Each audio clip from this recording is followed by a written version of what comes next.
Hi YouTube, this is Archon633, and today I'm bringing you a review of the Samurai Clawzord.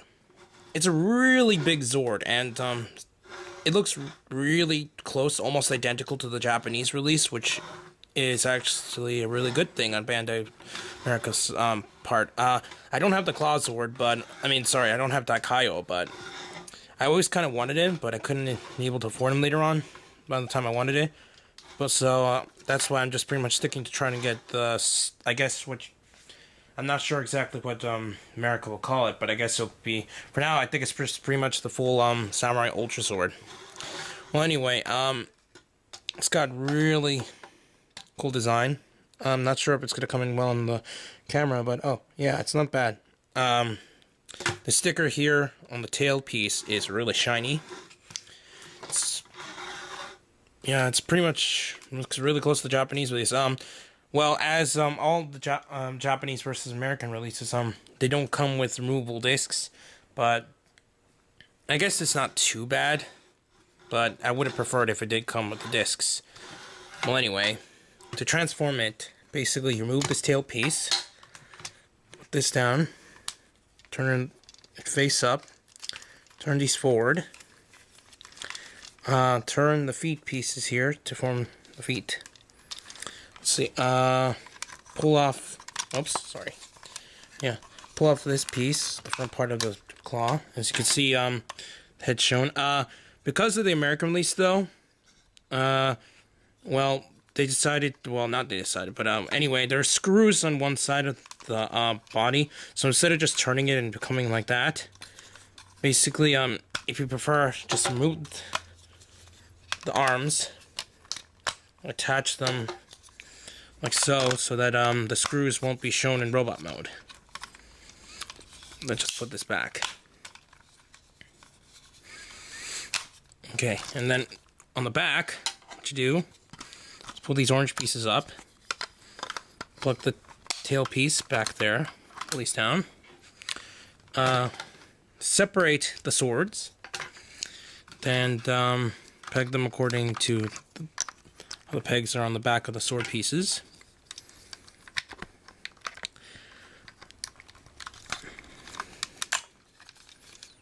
Oops, okay, I actually turned these around. I don't know what happened there. So anyway, one moment please. Put the camera up.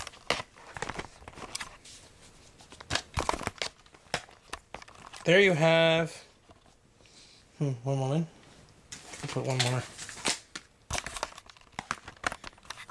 I need to put one more actually. I don't have really good. I don't have a tripod, so I just use something else to keep it up.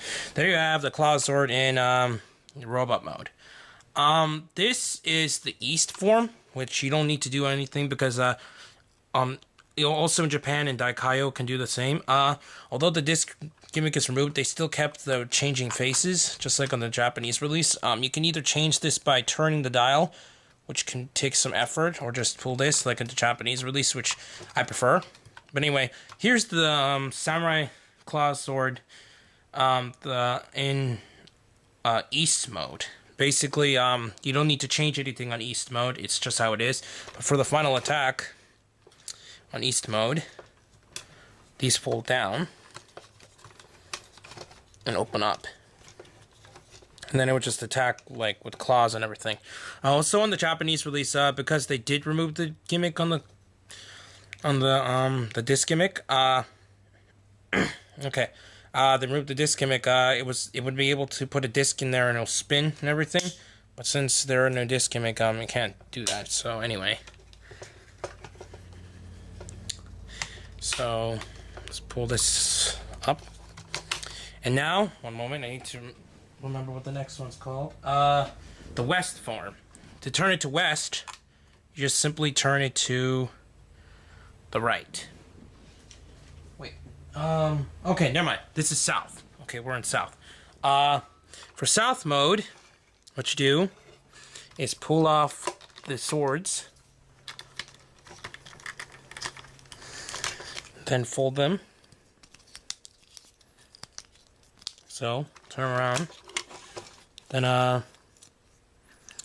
just plug in the swords into his hands, And there you have the Clawzord in South mode. The main primary attack in this mode is the two swords in his hand, obviously. This mode's pretty cool, although it doesn't, I guess, for show accuracy wise, yeah, you change it and then that, but since you could do anything with the toy, you could just put the swords on any mode, I guess, if you want. But, okay, after that, let's turn this around and put these back. Since we're changing modes again. Let's see.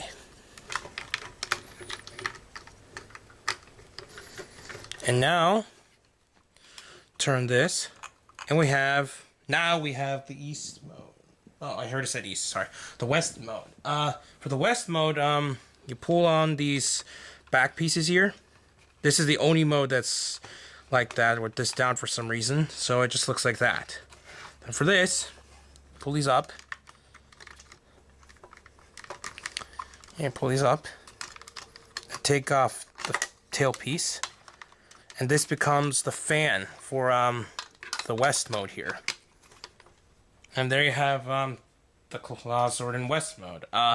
Even in Dakai-oh release and in Shinken-oh, I don't really like this form, and the fan's kind of stupid. Because unlike in the show, he can't carry it in any other way besides this. It just plugs in and that's all you can pretty much do. So all I can pretty much do is like fan down, which isn't that great. Anyway, I'm not really too fan of this mode anyway. So now for the North mode, you just pull up the fan and pull these pieces back up. But yeah, in North mode, you need the Octozord in order to form this Earth. Let me start the North mode. Basically what you do is, well, since I already pulled it off for the previous review, I didn't pull it up because, yeah, anyway, you just plug the bottom piece of the Octozord and plug it into his chest. For this, you just plug it back in, and on the Japanese release, it was to form down like this, then it would hold. And on the promotional pictures, also showed it. On this release, you can't do that, which is unfortunate and kind of false advertising because you can't really do that. You kind of just Photoshop that in, apparently. But for this, the difference here is that you open this up in this mode, form some kind of like sword or something. Just plug it into the hand. This is okay, I guess, but it doesn't really look very good in a sense because it's really chunky. I want that. I would have preferred if you were able to hold the spear like it does. There is another way you can do this. Basically, what you do is pull this off. I don't really know exactly how this works because I have only seen some pictures on Ranger Board. Put this like it's supposed to be,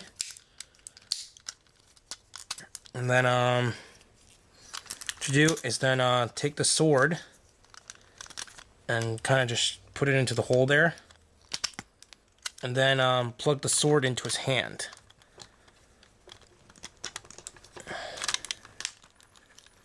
Doesn't very fit very well at times, and basically that's how you're, I guess, able to keep it in spear mode, even with to make it, I guess, accurate enough. Spear mode. This doesn't really stay on very well, but it is a way to keep it on. So let's pull this off, and then okay. So this is pretty much the Clawzord in its entirety, except there is one more mode. There's one more mode. But I'm gonna show you that in the next review. So please comment, rate, subscribe, and oh yeah, sorry. Pick this up if you want. They're roughly around $32.99, but in my era it was $35.99, which is really annoying at my Toysrus. But I had to go a little further down to find this anyway, so I got it for the $32.99 price. I'd say it's worth it. It's actually more worth it than the Samurai Megazord, just because the size. I mean, just because of the how it's presented, the decals and sorry, not decals, but the details and everything on it, especially since it looks more like the Japanese release than the other version. I say, well, you're probably going to get the other one anyway because it's the main mecha, and since this is the Sixth Ranger mecha, it probably, if you don't really care for Sixth Rangers, I guess you don't really need to pick it up. But I say pick it up. I prefer it more than the Samurai Megazord just because, well, it looks really good on its own as well. So, please comment, rate, subscribe, and this is Darkon633 signing out.